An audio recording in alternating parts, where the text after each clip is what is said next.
12월 15일 목요일 전도서 4장 1절에서 16절 말씀. 내가 다시 해 아래에서 행하는 모든 학대를 살펴보았도다. 보라, 학대받는 자들의 눈물이로다. 그들에게 위로자가 없도다. 그들을 학대하는 자들의 손에는 권세가 있으나 그들에게는 위로자가 없도다.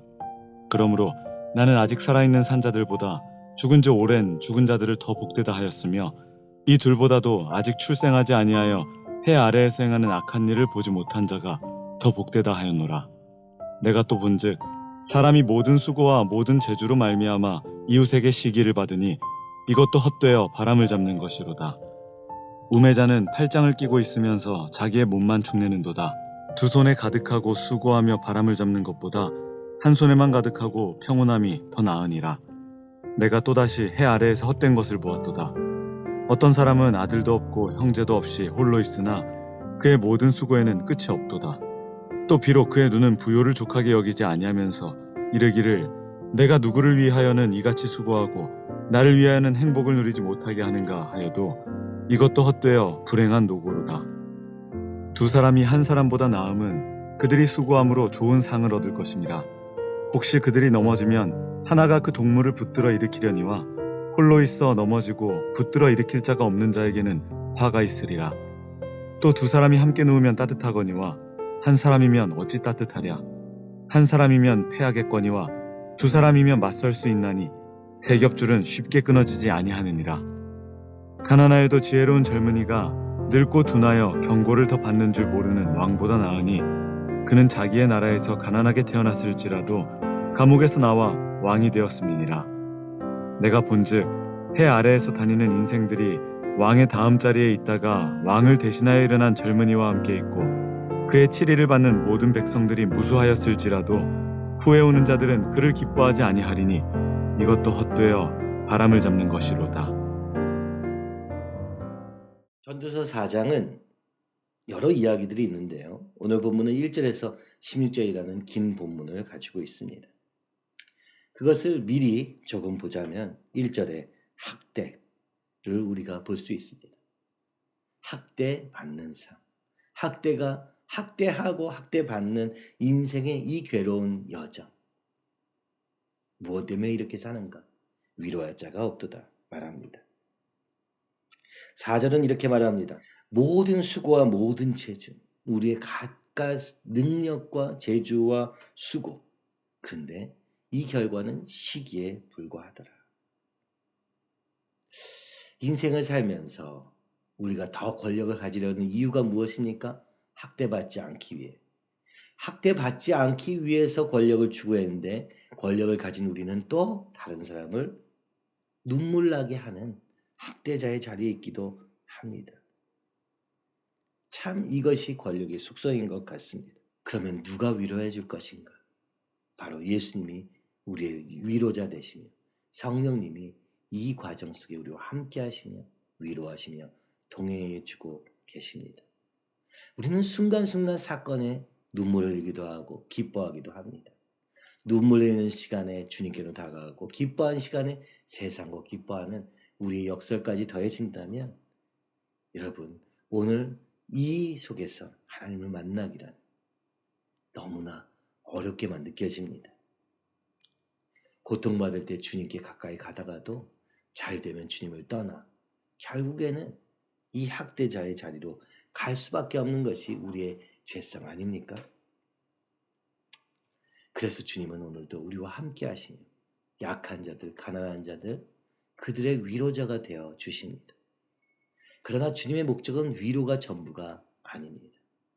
이 죄된 세상을 바꾸시기 위하여 그 자신의 피를 흘리시며 우리를 사셔서 오늘 우리로 이제는 더 이상 학대자가 아니라, 권력을 추구하는 자가 아니라, 모든 수고와 재주로 자랑하는 자가 아니라, 오늘 주님이 기뻐하시는 아름다운 관계로 이어가기를, 하나님과의 관계, 이웃과의 관계를 이루어가기를 소망하시는 것 같습니다. 그래서 이렇게 말합니다. 모든 수고와 모든 재주로 말미암아 이웃에게 시기를 받으니. 어떻습니까? 우리가 능력이 있으면 다른 사람이 시기합니다. 그것이 정당한 노력의 대가여도 정당한 재주의 대가여도 때로는 시기를 받습니다. 그래서 말합니다. 이 모든 수고와 재주도 이와 같이 결국에는 바람 잡는 것 같이 허상이 아닌가. 여러분, 오늘 우리는 능력 있는 자가 잘 된다, 능력이 있어야만 된다라고 생각하기 어려서부터 그렇게 많은 공부를 시키고 있는 것 아닙니까? 그렇게 평생 교육을 하고 있는 것 아닙니까? 그러나 그 지식이 우리의 삶을 얼마나 좋게 했는지는 사실 잘 모르겠습니다. 왜 그렇습니까? 오늘 우리의 이 어그러진 관계 안에 있기 때문에 시기와 질투와 학대와 가난과 부와 이 모든 것들이 이 우리 서로의 경쟁을 부추기는 세상 속에 있기 때문일 것입니다. 또 어떤 사람은 5절처럼 팔짱만 끼고 있으면서 자기의 몸만 축내는 것. 무엇입니까? 그저 쾌락에 자신의 몸을 맡기고 게으름에 자신을 내어줌으로 말미암아 아무것도 이루어지지 않는 삶입니다. 그러면 수고와 재능으로, 그죠? 재주로 무언가를 이루는 삶이 좋은 것인가? 아니면 팔짱이나 끼고 있으면서 구경이나 하다가 인생을 축내는 것이 맞는가? 여러분, 우리는 둘 중에 하나가 정답이라고 생각하는데 6절은 이렇게 말합니다. 두 손에 가득하고 수고하며 바람을 잡는 것보다 한 손에만 가득하고 평온함이 더 나으니라. 그러니까 적당히 가지는 게 좋다, 이렇게 설명하고 있죠. 이게 무슨 말입니까? 이 땅에 수고와 재주로 얻을 수 있는 게 유한하다 하는 것입니다. 아무리 수고해도, 아무리 재능이 많아도, 아무리 똑똑해도, 아무리 무엇을 가진다 해도 그것으로 이룰 수 있는 것이 오히려 두 손 가득 가지고서 헛됨을 느끼게 된다는 것이죠. 욕심을 따라가다가, 열심히 따라가다가 그 과정에 사람들도 짓밟고 짓누르고 이기면서 나 스스로 높아지며 다른 사람을 무시하며 산다 해도 그 삶에 만족이 있느냐? 없다라고 하는 것이죠. 차라리 주어진 만큼 최선을 다하는 삶, 이 안에서 평온함을 누리는 삶. 이 관계는, 이 모순된 세상을 견디는 힘은 어디서 오는가? 우리 앞에서 3장에서는 주님을 바라보자, 이렇게 얘기했습니다. 하나님 앞에서 주어진 삶에 만족하며 그 안에서 최선을 다하는 삶이 아름답고 만족살 만하다라고 하는 것이죠. 더 많은 것들이 우리에게 만족을 가져다 주는 것이 아니라 자족하는 것. 그것은 신약의 용어지만 자족하는 것이다 말하는 것입니다. 오늘 본문에서는 무엇을 얘기합니까? 이 관계 안에 학대와 시기와 질투와 높아짐 속에 있는 이것들, 더 가지고자 하다가 오히려 바람을 잡는 것 같은 것을 향해 달려가다가 옆에 사람을 치고 상하게 하는 그런 관계가 아니라 무엇을 원합니까? 7절 이하로 내가 또 다시 해 아래에서 헛된 것을 보았다 하면서 이야기를 시작합니다. 무엇입니까? 열심히 사는 사람이 있습니다. 아들도 없고 형제도 없고 홀로인데도 열심히 수고를 전부 다 인생을 다 해서 부요해진 사람이 있다고 말합니다. 근데 그의 눈은 부요를 족하게 여기지 아니하면서 부를 누리게 됐는데 여기에도 만족이 없어서 뭐라고 얘기합니까? 누구를 위해서 이 일을 했는가? 라고 하는 불쌍한 헛된 삶이 있더라 라고 얘기하는 것이죠.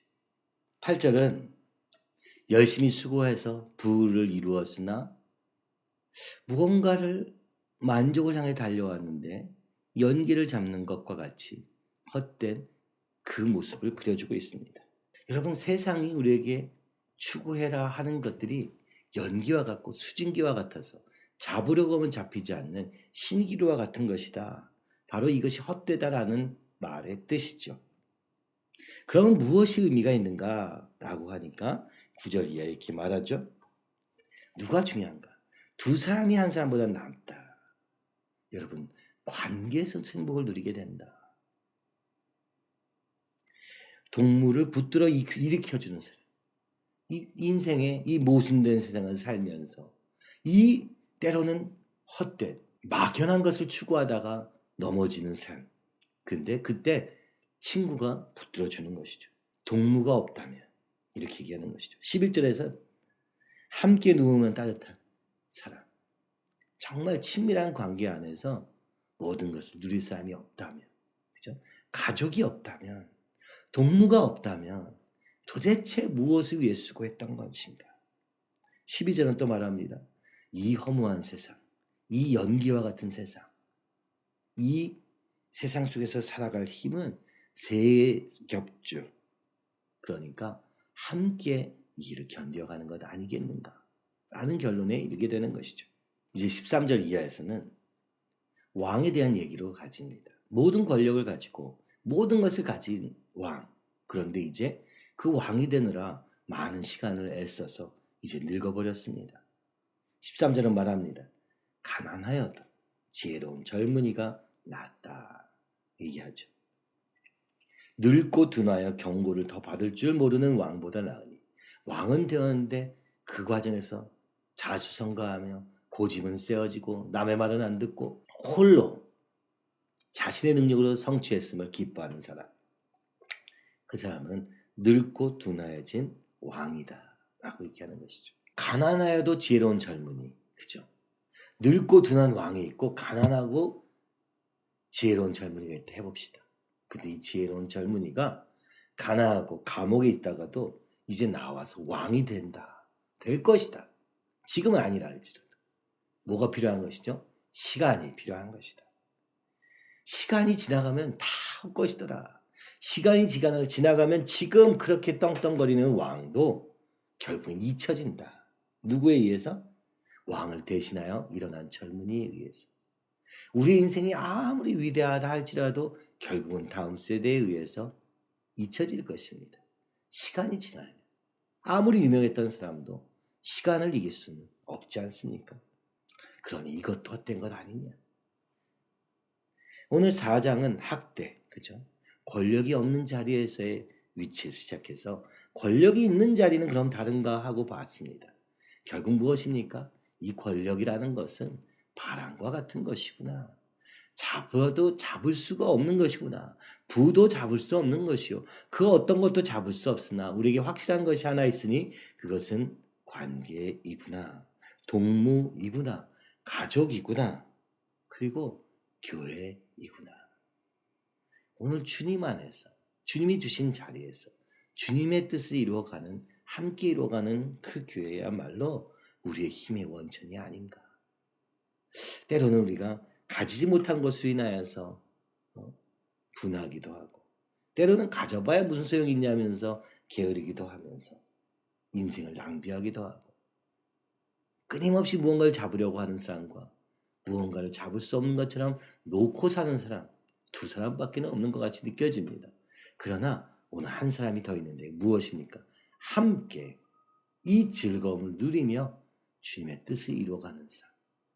가진 것이 많지 않아도 권력이 많이 없어도 함께 삼겹줄로 하나 되어 주님 안에서 하나 되고 성령 안에서 하나 되는 모임이야말로 진정으로 이 모순된 세상을 이기는 힘이라고 말하는 것입니다.